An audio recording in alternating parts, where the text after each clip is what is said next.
प्रिय विद्यार्थियों,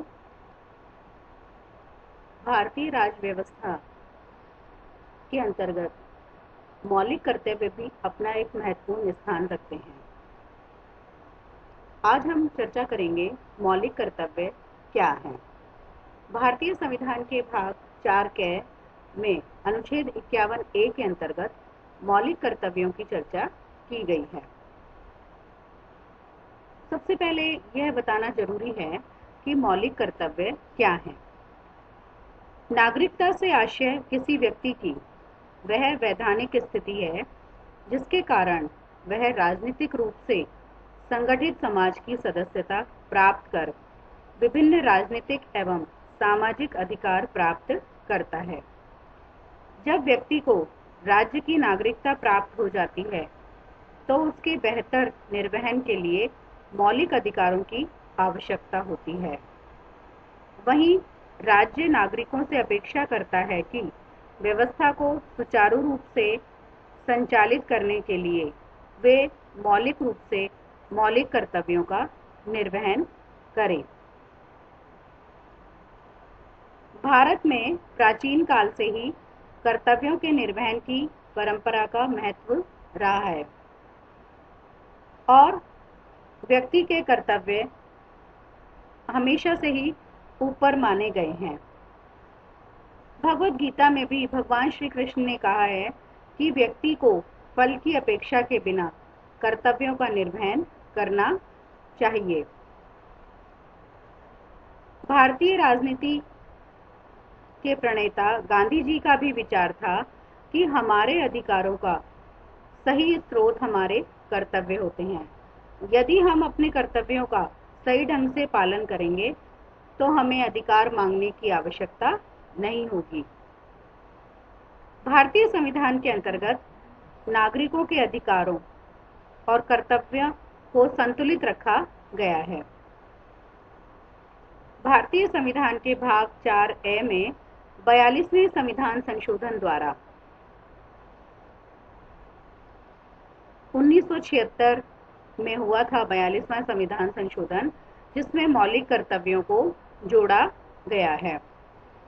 इसमें प्रारंभ में 10 मौलिक कर्तव्य थे और बाद में 42वें संविधान संशोधन के माध्यम से 11वां मौलिक कर्तव्य जोड़ा गया है।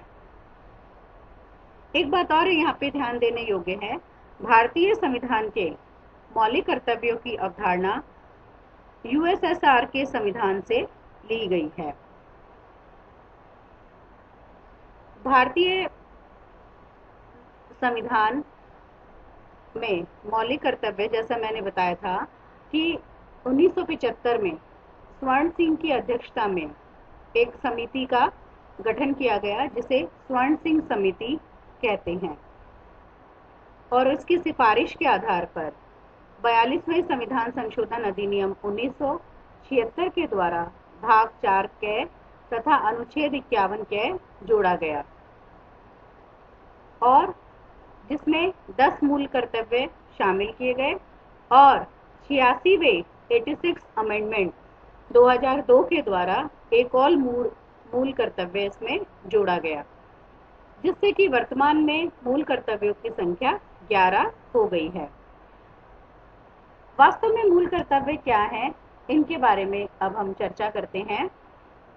मूल कर्तव्य का अर्थ है कि प्रत्येक नागरिक द्वारा संविधान का पालन किया जाए, उसके आदर्शों, संस्थाओं, राष्ट्रध्वज और राष्ट्रगान का आदर करें।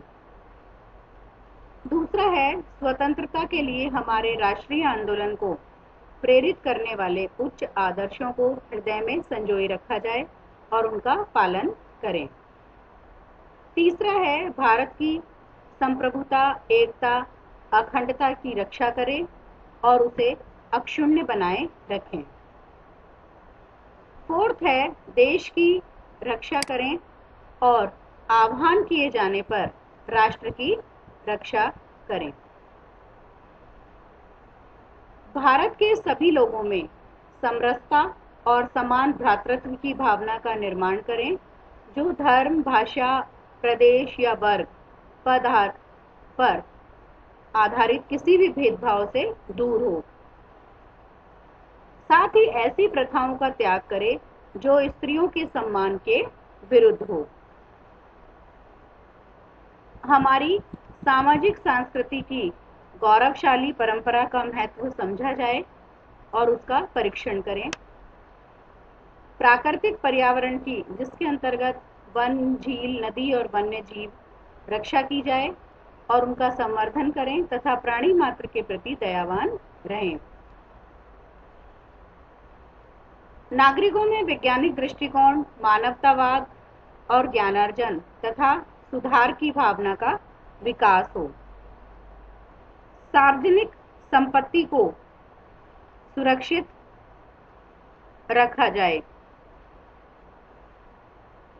किसी भी प्रकार की संपत्ति के साथ में हेराफेरी नहीं की जाए और हिंसा से दूर रहें। व्यक्तिगत और सामूहिक गतिविधियों के सभी क्षेत्रों में आगे बढ़ने की ओर सतत प्रयास किया जाए, जिससे राष्ट्र निरंतर बढ़ते हुए प्रयत्न और उपलब्धि की नई ऊंचाइयों को छू सके।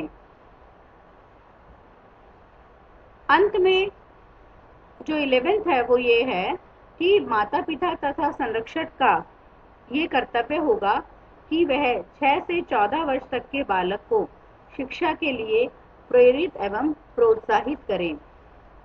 लेकिन एक बात मैं बताना चाहूंगी यहाँ पर, मौलिक कर्तव्य चूंकि जस्टिसेबल नहीं है, न्याय योग्य नहीं है, अतः इनका पालन करना हमारा नैतिक दायित्व है। क्योंकि राज्य सरकार द्वारा किसी भी तरीके से ये जबरदस्ती नहीं करवाया जा सकता, परंतु रहने वाले राष्ट्र के सभी नागरिकों का ये नैतिक कर्तव्य बनता है कि वह अपने राष्ट्र की संरक्षा, सुरक्षा और कटिबद्धता के लिए वह नैतिक रूप से स्वयं जिम्मेदार हों। उनको किसी को जिम्मेदार बनाने के लिए कहीं भी उनके साथ में किसी तरह की कंपल्शन ना किया जाए या किसी तरह की सजा का प्रावधान ना किया जाए। धन्यवाद।